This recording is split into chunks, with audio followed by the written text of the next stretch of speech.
kapag ganitong ma-fog, ano na yan, it's a sign na magsa-summer na dito sa UAE.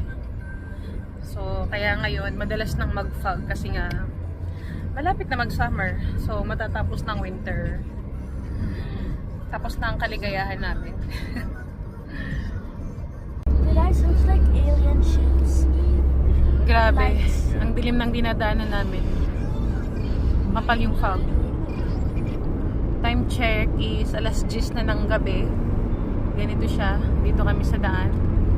Ito yung update namin. Live update.